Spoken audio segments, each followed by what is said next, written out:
Is it going to come up? Yes. All right, I think that's our cue to begin today's session. We're very fortunate to have Associate Professor Sebastian Filep visiting us from the Hong Kong Polytechnic University.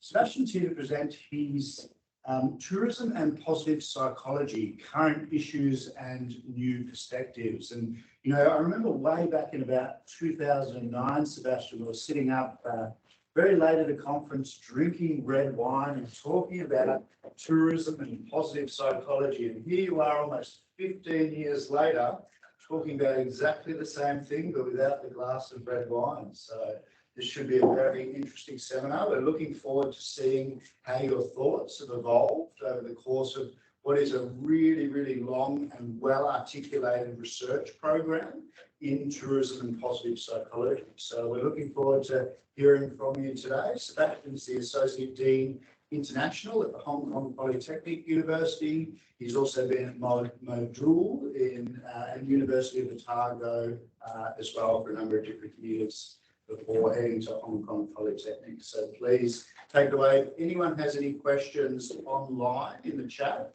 please place it in the chat. Otherwise, it'll be about a half-hour presentation, about a half-hour of questions as well. Is that right, Sebastian? Okay, fantastic. Thank you very much, and thank you to Griffith Institute for Tourism and to Grant for welcoming me. Just before I get started, I would like to acknowledge the traditional custodians of this land. I pay my respects to the elders, past, present, and emerging.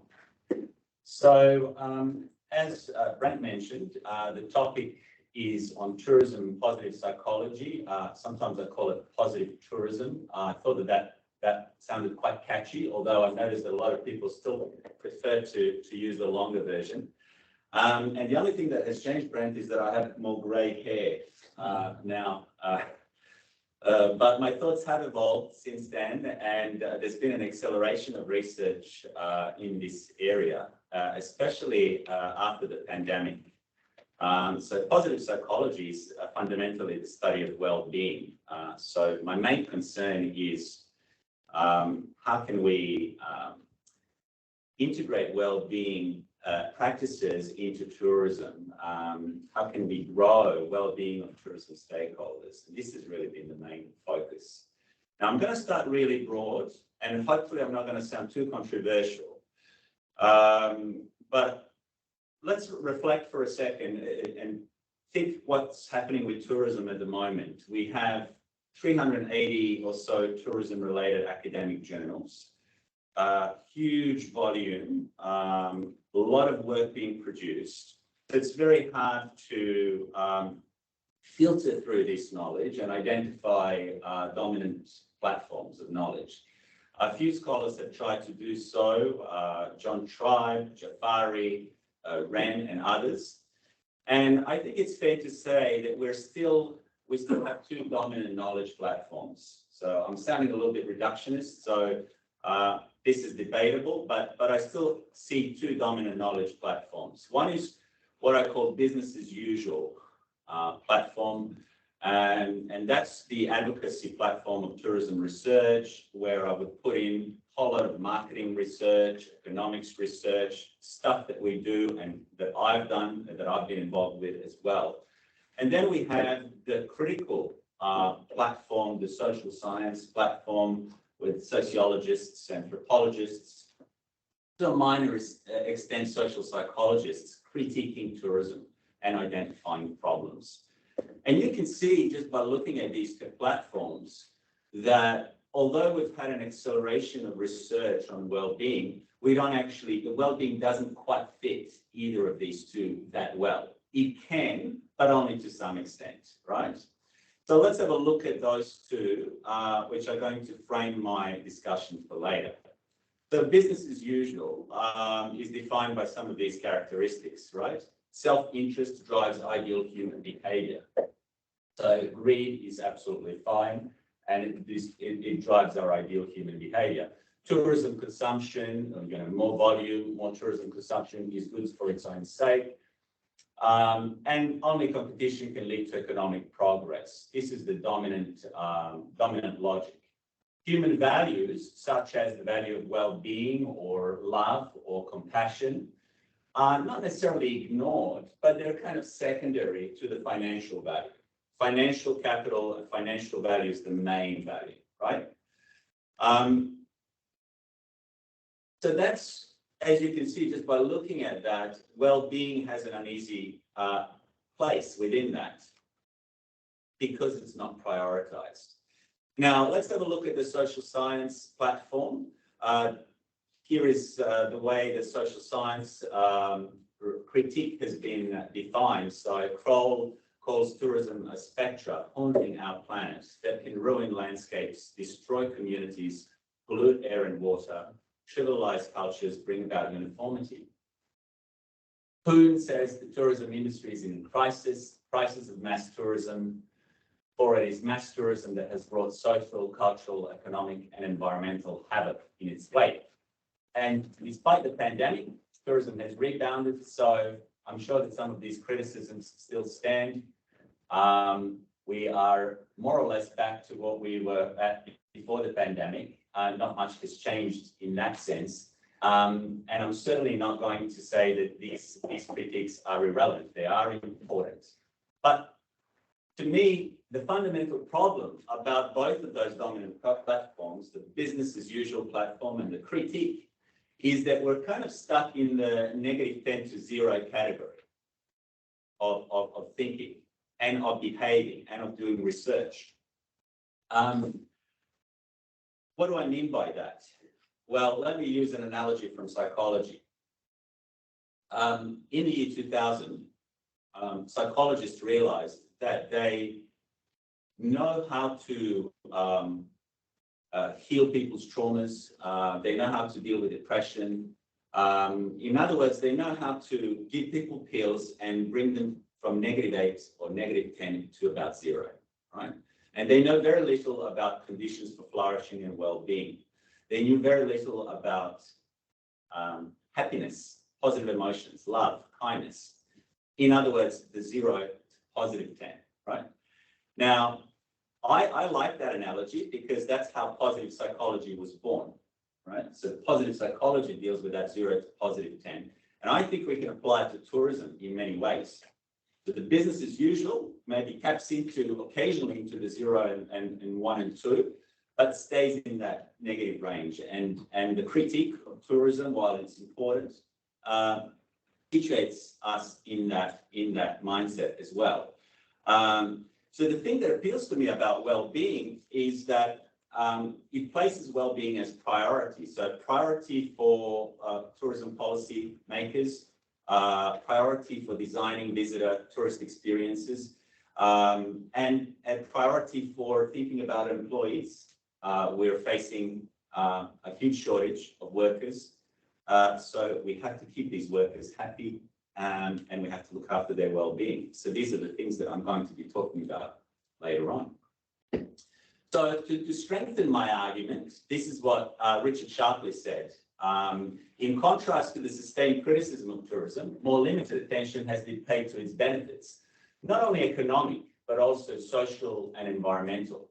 In other words, although the potentially positive outcomes of tourism are well known, there has long been a tendency in both academic and journalistic circles to engage what might be referred to as tourism bashing, to give prominence to tourism as a destructive rather than constructive force. So consequently, the positive aspects of tourism, like well-being or the focus on well-being to a great extent, have been played down or lost sight of.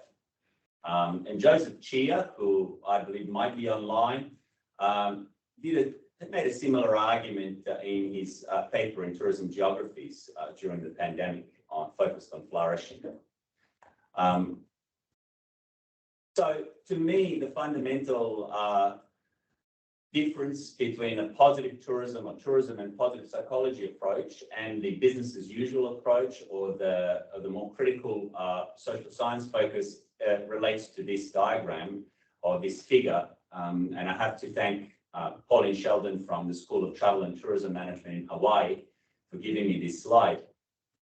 That you can see that tourism can generate different forms of capital, but the capital that we seem to be focusing on is the financial capital. Now, I would argue financial capital is still very important, don't get me wrong, but I think that well-being also places value on some of the other ones. So the social capital, the intellectual, the spiritual, the cultural. So the preceding slides really explain the rationale for developing this area of research. So Jennifer Lang and Csikszentmihalyi, who co-founded positive psychology, we call this term positive tourism. And there's an edited book with the same name published by Routledge that came out in 2017.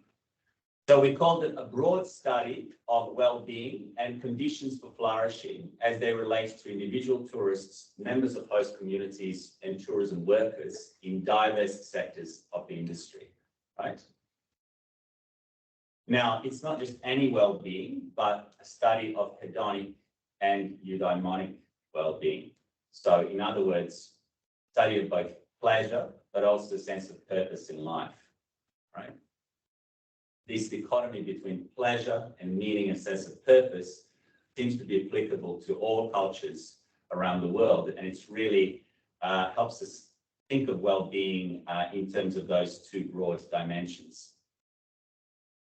So research in positive tourism is shaped by theories and by methods from positive psychology, which distinguishes it from related areas. And one of the related areas is wellness tourism. And I've been working quite closely with the wellness tourism sector. But this is a little bit different because with wellness tourism, wellness is a commodity. With this approach, wellness or well-being becomes the emphasis. So tourism is well-being as opposed to just thinking of it as another product. Some of you in the audience today are not so familiar with positive psychology, so let me define it a little bit more closely. Think of that negative to zero, minus 10 to 0, and the 0 to positive 10 argument. And think of it as positive psychology dealing with those positive elements. So it's a study of what makes life worth living. There are two complementary strategies for improving the human condition. One is to relieve what is negative in life. The other is to strengthen what is positive. And mainstream psychology focused on the first strategy. Positive psychology really emphasizes the second. The field has grown tremendously. The field of positive psychology is actually growing faster than psychology as a whole. There are several journals, Journal of Happiness Studies, Journal of Positive Psychology, that are doing very well. They have their own conferences. I've been engaging mainly with the tourism world because I'm a tourism scholar, not a positive psychology scholar, but I've been following closely the developments over there as well. And the focus has been on developing so-called PPIs, or positive psychology interventions. These are tools or strategies to increase happiness and well-being. The foundations are quite broad, but we can go all the way back to ancient Greek philosophy if we wanted to, but the modern foundations can be found in humanistic psychology of the 60s. So the work of Maslow on self-actualization, Rogers, fully functioning person, or the work of Ulrich Fromm on basic needs, basic human needs. Positive tourism also obviously draws from contemporary positive psychology works of Barbara Fredrickson, Broaden and Bill theory of positive emotions, Sonia Lyubomirsky's work on subjective well-being, Seligman's work on optimism, and Csikszentmihalyi's work on flow and engaging experiences. And in tourism, I always use these three books to kind of frame the discussion around positive tourism. So in the one in the middle, Tourist Tourism and the Good Life, was released in 2011. and it basically launched this kind of area of inquiry, introduced positive psychology to tourism readers. That one was done with Filep and Glenn Ross. And then there was an edited book, Tourist Experience and Fulfillment, Insights from Positive Psychology, which focused on visitor experiences, and we had contributions from various parts of the world, most of them reporting on empirical studies. And then positive tourism came out last, and that's when we coined this term, and we actually decided to go beyond just looking at visitor experiences to also looking at host communities and tourism workers. Now, many people who joined today should be here, but the slide wasn't big enough, so I only selected a few just to give you an idea of the momentum in the field. Dr. Jun Wen is doing some great work around positive psychology, tourism, and dementia. He published an article in Tourism Management very recently. So this connection with tourism, positive psychology, and public health, he's been really building. Dr. Sarah Vada, of course, has done a lot of work around positive psychology and visitor experiences. Mojesh Kakvali from Breda, who's interested in human connections in visitor experiences. Lu Chang, who is one of our PhD candidates here at Griffith. She's interested in aging and positive psychology and tourist behavior. And then down in the bottom row, you have Sandra Formica, who is the guru of employee well-being initiatives in the States. He's done a lot of work around positive psychology in tourism organizations and how that can be applied. Susan Hogue McKenzie from Otago, who's done a lot of work around adventure tourism and positive psychology. And my two doctoral students, Alice Conja, who's interested in events and well-being and positive psychology, and Chris Wong, who's done a lot of work around cross-cultural perspectives in this area. So it's a mix of PhD students, ECRs, and mid and late career researchers. So this gives me hope that that the field is accelerating and that there's interest in this area. I was very happy to see Muzafer Uysal's and Joseph Sergi's edited book. This is the second edition, just came out a few weeks ago, Handbook of Tourism and Quality of Life Research. Second edition, very, very thick book, covers a whole lot of research around quality of life, and they identify positive tourism as one of the three major trends in quality of life research related to tourism. So just to reiterate, positive tourism basically is concerned with visitor experiences, tourist well-being. It's concerned with workers, worker well-being, and it's concerned with host communities. So now I'm going to just give you a quick overview. We don't have a lot of time, but I'm just going to give you a quick overview of the sort of research that's happening under these three pillars. And I've just selected one or two issues or research highlights from each of those areas. Well, there's been a lot of research on tourist experiences from a positive psychology perspective. And for me, I've always been interested to know, how can I evaluate my holiday experience beyond the basics, beyond, where am I going to stay? What am I going to eat? Which hotel I'm going to book? These kinds of basics. How can I actually understand whether I'm getting any psychological rewards from my holiday?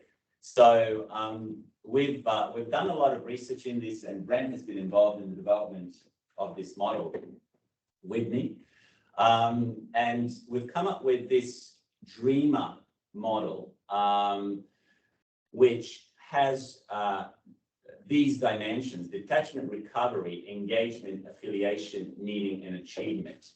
And what Dreamer is saying is that these are the well-being dimensions that are triggered in various leisure situations and numerous tourist experiences. Now, they're all independent dimensions, and the level of intensity of each of these is going to differ based on the tourist experience.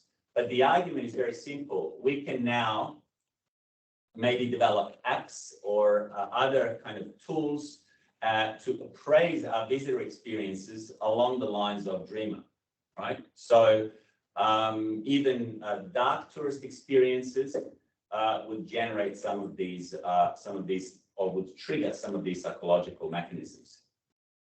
So let's have a quick look at each of them. Detachment recovery refers to this hedonic idea of you detaching yourself from your home environment and recovering at a destination. Engagement really relates to all of that knowledge we know around mindful visitor experiences, sensitivity to context, flow, high level of absorption. Because there's a lot of evidence to say that mindless visitor experiences, us just kind of waltzing around the destination, not engaging, are not going to generate greater well-being. Affiliation is about travel companions, affiliation with travel companions, relationships that we build at a destination with locals as well as service providers. But it's also about an affiliation with a natural environment, a connection with a natural environment. Meaning is a eudaimonic element. So meaning is a sense of purpose, and then achievement, accomplishment. So if I think of hard adventure activities, then achievement gets triggered. So I'm not going to be able to talk about all of these dimensions because that would take about an hour. So I'm just going to pick affiliation, just to give you an idea of the things I'm talking about. So there's been a lot of emphasis in economics on the economy of generosity. And the basic idea is that acts of kindness are not just good in themselves, but they generate a whole lot of other benefits, well-being benefits. It's really about moving from transaction to trust, from consumption to contribution. And to give you an example of what tourism would look like if we design for generosity, we can think of the following examples. We can think of Karma Kitchen. Karma Kitchen is a hospitality chain where the restaurant bill is always zero.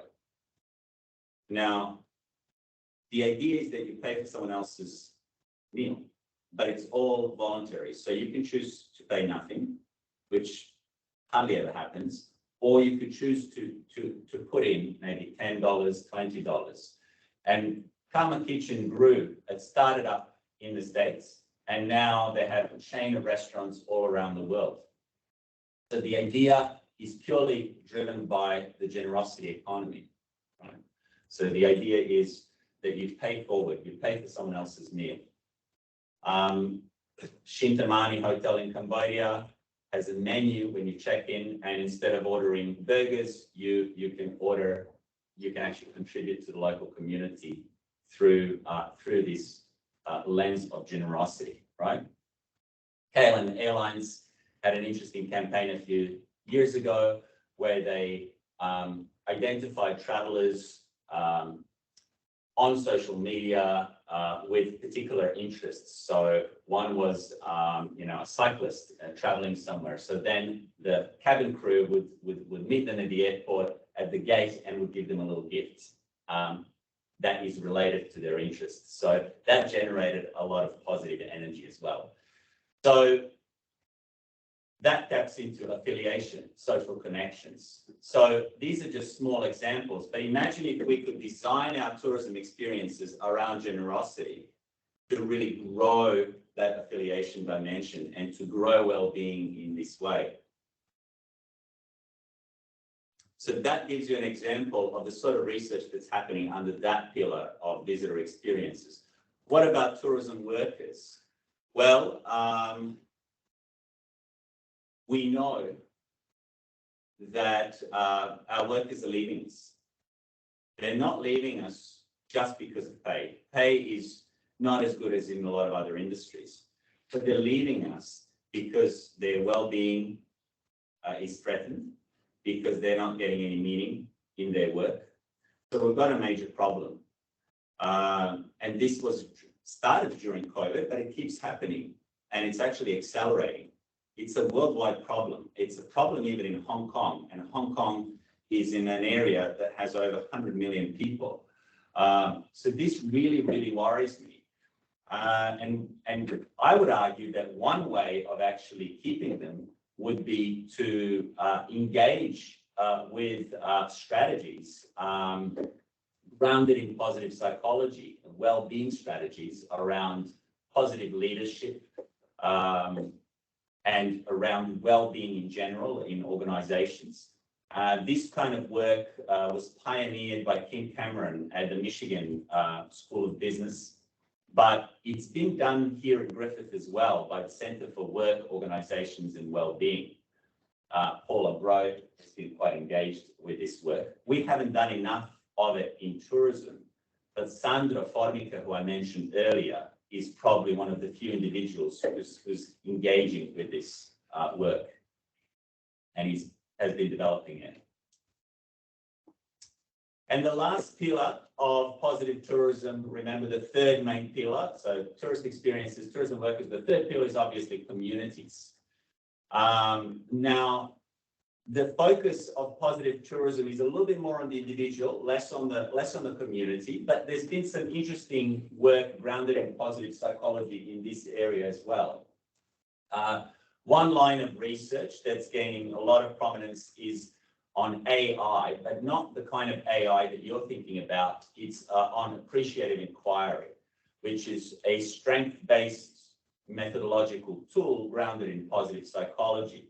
And the idea there is that you work with rural communities on these four phases. You work on the discovery phase, so you identify the strengths and the positive outcomes of past decisions that relate to that particular community.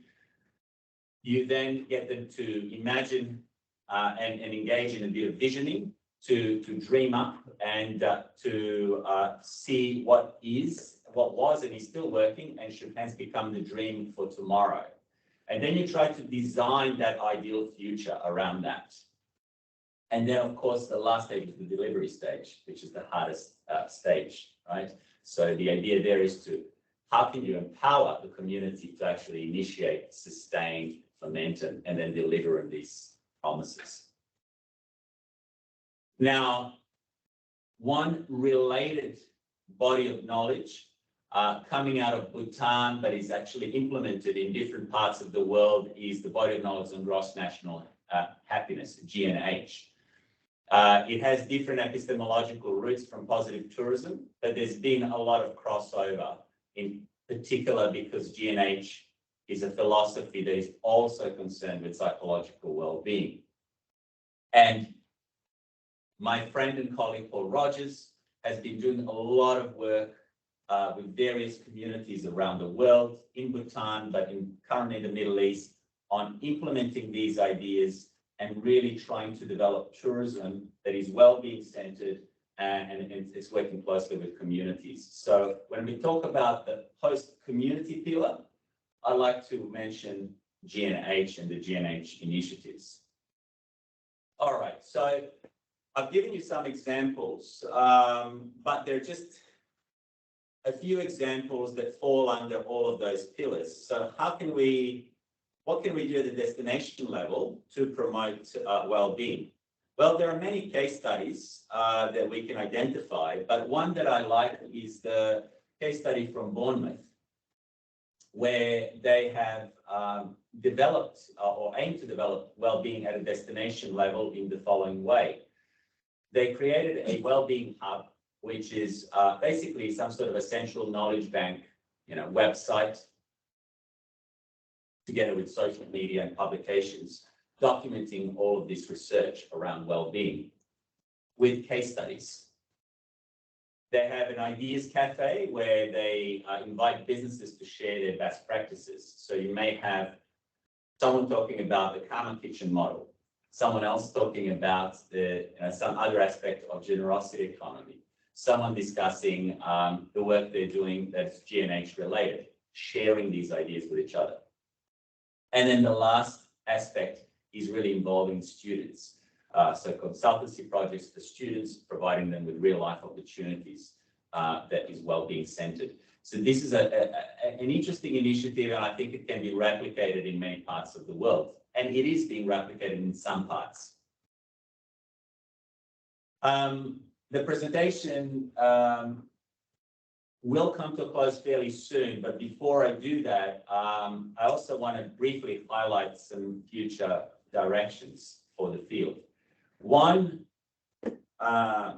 amazingly important future direction is the relationship between tourism, positive psychology, and public health. Jun Wen has really led research in this area and has looked at dementia, which is a major problem that's going to become even a greater problem due to the aging population. Researchers now know a lot about pharmacological interventions to treat dementia. So there's some fascinating work that's being done on medications to slow down dementia and to deal with it. What we don't know enough about are the non-pharmacological interventions. One of the non-pharmacological interventions is leisure. And one important one is travel and tourist experience. And this, I think, presents a lot of exciting opportunities. So you're welcome to have a look at that article that was published fairly recently. The other future direction that I would like to see, and it's already, a lot of my colleagues are already thinking along these lines, is a much closer relationship between positive tourism and sustainability discussions.